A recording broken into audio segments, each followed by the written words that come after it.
आई love Mohammad अपने आप में प्रेम की बात करने वाला एक वाक्य किस तरह से पूरे देश में हिंसा और नफरत की वजह बना। बात करेंगे क्या ये पूरा मुद्दा धार्मिक स्वतंत्रताओं का था या फिर पूरे देश में एक कानून व्यवस्था के लिए एक बड़ी चुनौती।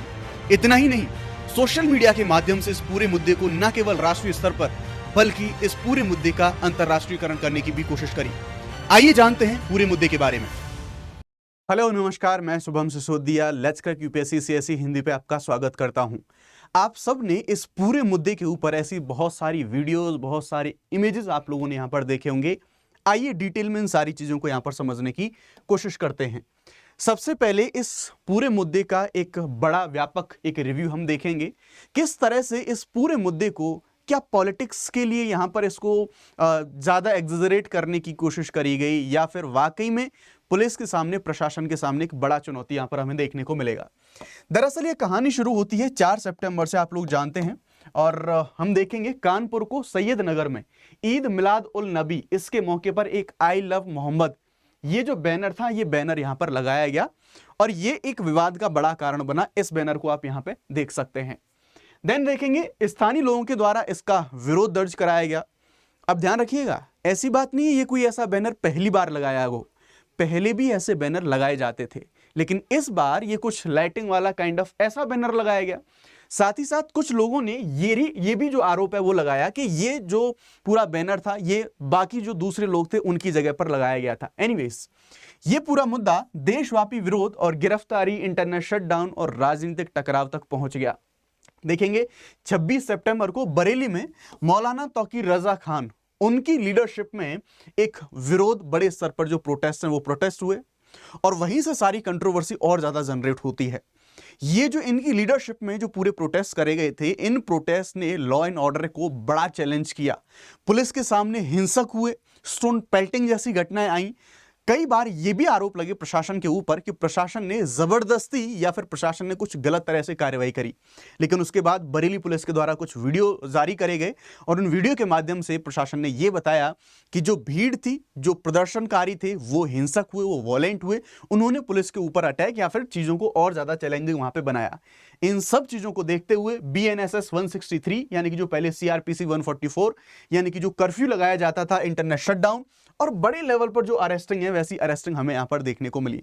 अब इसके बाद ये पूरा का पूरा हम देखेंगे नेशनल लेवल पर एक बड़ा इशू हमें देखने को मिलता है। इसमें बहुत सारे लोग अरेस्ट होते हैं, not only from UP, even देश के अलग अलग राज्यों, अलग अलग हिस्सों में ऐसे प्रदर्शन, ऐसी अरेस्टिंग्स ये देखने को यहां पर मिलती हैं। और साथ ही साथ जो पॉलिटिकल जो कुछ यहां पर जो कंट्रोवर्सीज हैं वो भी हमें देखने को मिलती हैं। वो राजनीति वाली चीजें हैं। उनके अलावा हम यहां पर बाकी चीजों के बारे में बात करने की कोशिश करते हैं। प्रशासन की मुस्तैदी देखने को मिलेगी, किस तरह से जो इंटरनेट कट करके ड्रोन्स और उनके माध्यम से प्रशासन अपना पूरी शांति व्यवस्था को यहां पर संभालने की कोशिश कर रहा है। आज सुबह रिसेंटली एक स्टेटमेंट निकल के आता है ओवैसी जी की तरफ से। उन्होंने कहा can say I love Modi but not I love Mohammad. उन्होंने दरअसल बरेली की पूरी जो हिंसा थी उसको रेफरेंस बना के बोला कि मैं मोदी से प्यार करता हूं, मैं ये बोल सकता हूं, लेकिन क्या मैं मोहम्मद से प्यार करता हूं ये नहीं बोल सकता। यहां पर एक जो विवाद है, अगेन जैसा मैंने बताया कि आप जो अभिव्यक्ति की स्वतंत्रता और जिन धार्मिक अधिकारों का हवाला दे रहे हैं, क्या वो अनलिमिटेड हैं, क्या वो एब्सोल्यूट हैं, क्या फिर वो किसी भी कंडीशन में उनका लागू किया जाना जरूरी है। आइए उन सभी चीजों के बारे में यहां पर समझने की कोशिश करी जाती है। इतना ही नहीं, इस सब के अलावा सोशल मीडिया ने इसमें एक बड़ा रोल प्ले किया। एक सोशल मीडिया की जो भूमिका है वो काफी खतरनाक तरीके से हमें यहां पर चीजें देखने को मिलेंगी। ये केवल राष्ट्रीय स्तर का मुद्दा नहीं रहा। इस मुद्दे का सोशल मीडिया के कुछ अकाउंट्स के अकॉर्डिंगली इस पूरे मुद्दे का इंटरनेशनलाइजेशन करने की कोशिश करी गई।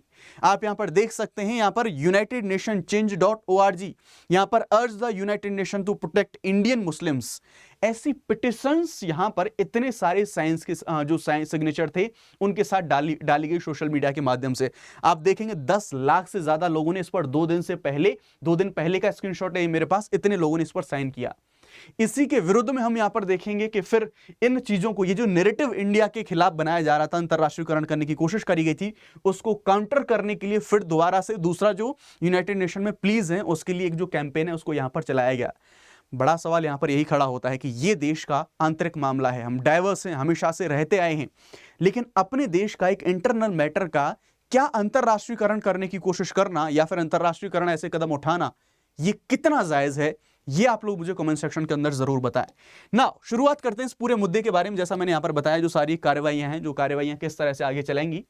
हिंदू संगठनों का यहां पर यह कहना था कि ये एक नई परंपरा है और हमारी जगह पर ये जो बैनर है वो यहां पर लगाया गया, और ये नॉट ओनली इन यूपी के अलावा ये उत्तराखंड, गुजरात, महाराष्ट्र, कई सारे राज्यों तक ये पूरा का पूरा जो विवाद है वो फैल गया। एपीसीआर की रिपोर्ट के बारे में बात करें तो लगभग एक हफ्ते पहले तक की जो गिरफ्तारियों के बारे में बात करें, 21 एफआईआर अलग अलग जगहों पर देखने को मिली हैं। 1324 जो अभियुक्त हैं वो इसमें यहां पर बनाए गए हैं, एक्शंस यहां पर लिए गए हैं।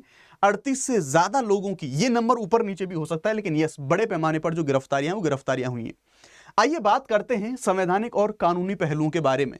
जो यहां पर लोगों के द्वारा एक जो आर्गुमेंट दिया जा रहा है कि साहब हम जो कर रहे हैं, प्रदर्शन कर रहे हैं या फिर अपना जो भी अभिव्यक्ति है, धार्मिक अधिकार है, आर्टिकल 19(1)(a) हमें अभिव्यक्ति की स्वतंत्रता के बारे में बात करता है।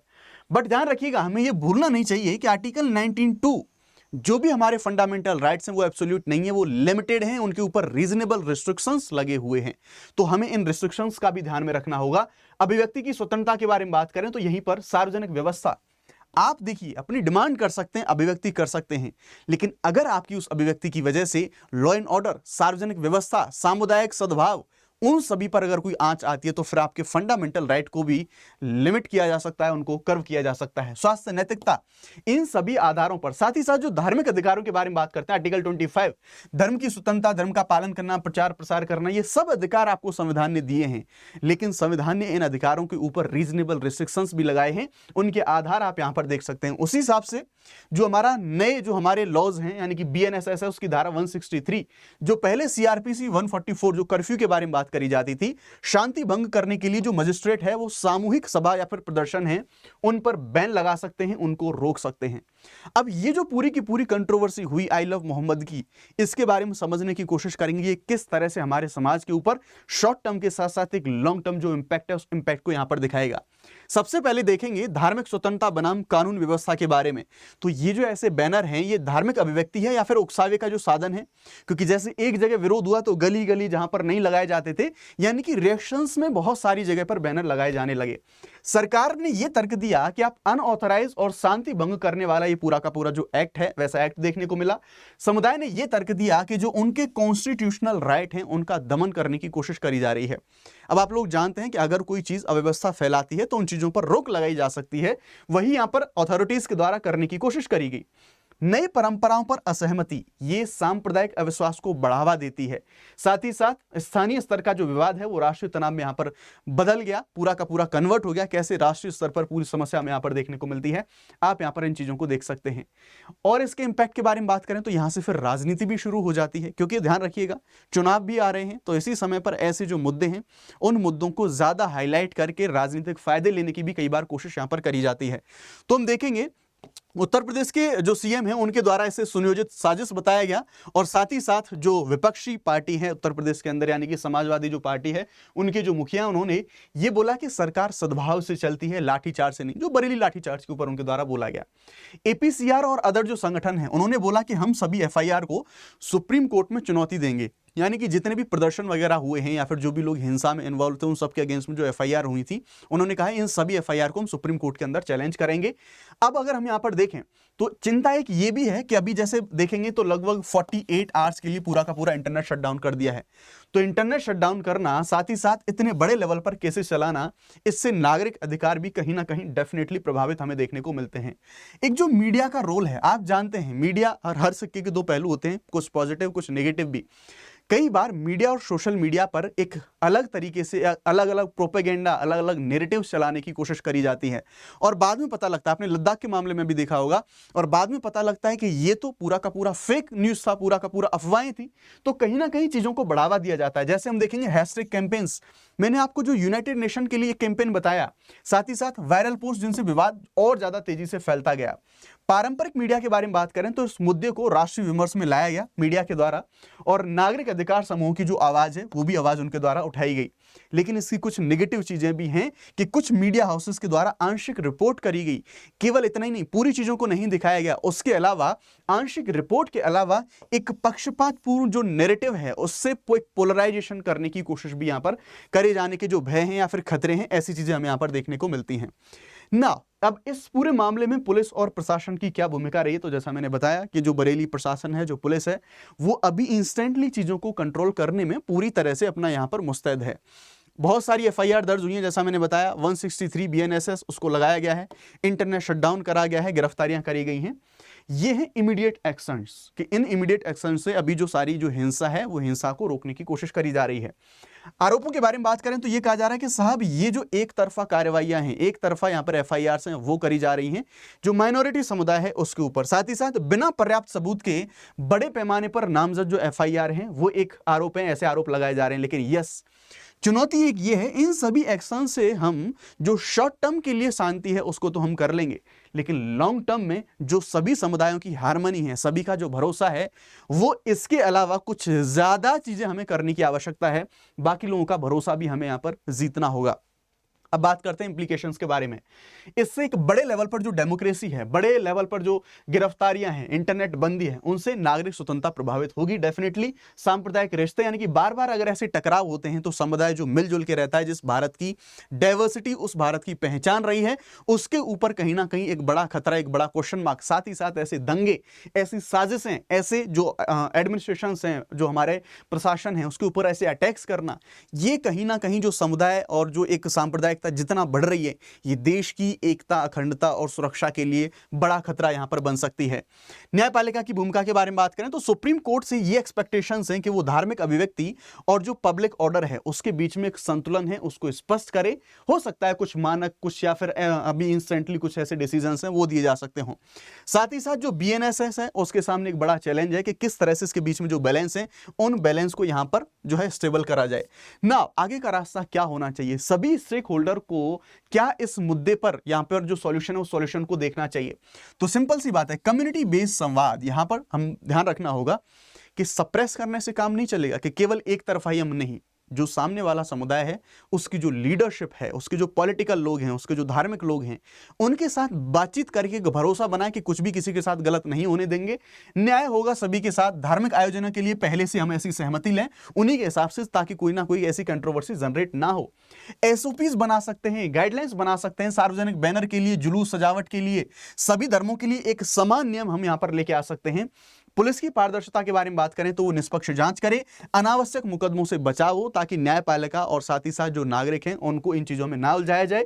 मीडिया का रेगुलेशन करा जाए, जो फेक न्यूज चलती हैं और उन पर जो बैलेंस एक रिपोर्टिंग है, कहीं ना कहीं मीडिया की एक नैतिक जिम्मेवारी भी यहां पर बनती है कि एक रियलिटी के साथ बैलेंस वे में सही चीजों को यहां पर दिखाए, ना कि एक तरफा चीजों को यहां पर प्रोपोगेट करा जाए। न्यायिक निगरानी के बारे में बात करें तो सुप्रीम कोर्ट के द्वारा डायरेक्शंस ऐसे यहां पर दिए जा सकते हैं, और साथ ही साथ केंद्र और राज्य सरकारों को मिलकर ऐसे संवेदनशील मुद्दों पर अपनी जो सॉल्यूशंस हैं वो सॉल्यूशंस यहां पर निकाले जा सकते हैं। बाकी आप लोगों की इस पूरे मुद्दे पे क्या राय है, कमेंट सेक्शन में मुझे जरूर बताएं, क्योंकि देश का नागरिक होने के नाते आपका ओपिनियन भी बहुत ज्यादा मैटर करता है ऐसे मुद्दों पर। ना बात कर लेते हैं अनअकैडमी के जो प्लस कोर्सेज हैं, या फिर हम जो अनअकैडमी के द्वारा एक जो फेस्टिवल, आप यहां पर जो अपना जो 3 दिन का फ्री ट्रायल है उसको ले सकते हैं। अनअकैडमी के सभी जो प्लस कोर्सेज हैं, पेड कोर्सेज हैं, उनको आप फ्री में अवेल कर सकते हैं 3 दिन के लिए। लिंक डिस्क्रिप्शन में दिया गया है। प्लस कोर्सेज के लिए आपको इस डिस्काउंट पर सारे जो कोर्सेज हैं वो मिलते हैं। आप शुभ 50 कोड का इस्तेमाल करके मैक्सिमम डिस्काउंट को आप लोग यहां पे अवेल कर सकते हैं। जो हमारे 26, 27, 28 के लिए सारे बैचेज यहां पर शुरू हो चुके हैं। जीएस, सीसेट, टेस्ट सीरीज सब कुछ आपको यहां पर एक ही जगह पर सारी चीजें प्रिपेयर कराई जाती हैं। ध्यान रखिएगा, भारत की विविधता और इस देश की एकता, अखंडता, ये हम सबके साथ सहयोग और समन्वय के साथ ही बनी रहेगी। जय हिंद, जय भारत।